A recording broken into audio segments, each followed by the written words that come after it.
16 edizioni 16.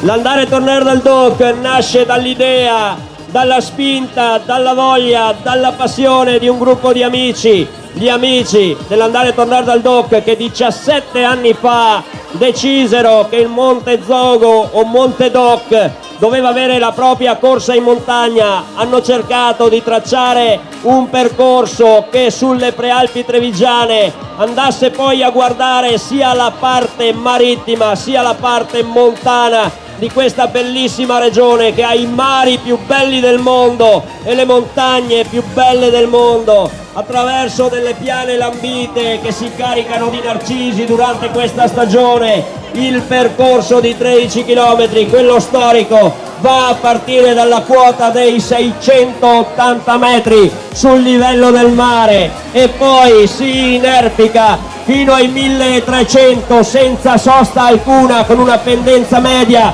del 9,5%. Da Milies si sale al terzo chilometro e mezzo a Pian, 1060 sul livello del mare, leggera diminuzione di ascesa fino al ristoro ai chilometri 5. Dal ristoro più dolcemente si sale sotto alla Malga DOC e alla cima del Monte Zogo. Saranno raggiunti i 1300 sul livello del mare. La prima discesa è molto più ostica, più insidiosa, scende dai prati, va verso le strade sterrate e sdrucciolevoli e al Col da Fia, ai 1030 metri sul livello del mare, prenderà la via del ristoro del Poset, che è al 10° chilometro, anticiperà le Miliane subito dopo un sentiero che va di qua e di là per arrivare alla piana finale, che si conclude ai 13 chilometri, di nuovo ai 680 sul livello del mare, e lì la vostra corsa terminerà nuovamente a Milies. Benvenuti all'andare e tornare dal DOC, brutte bestie che non siete andati a messa.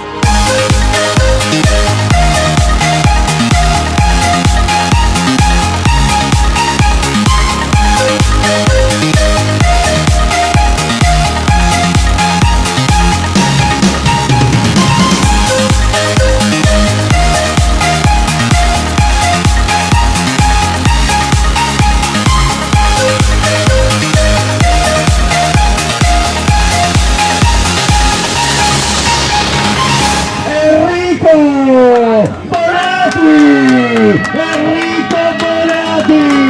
vince la 16ª andare e tornare dal DOC.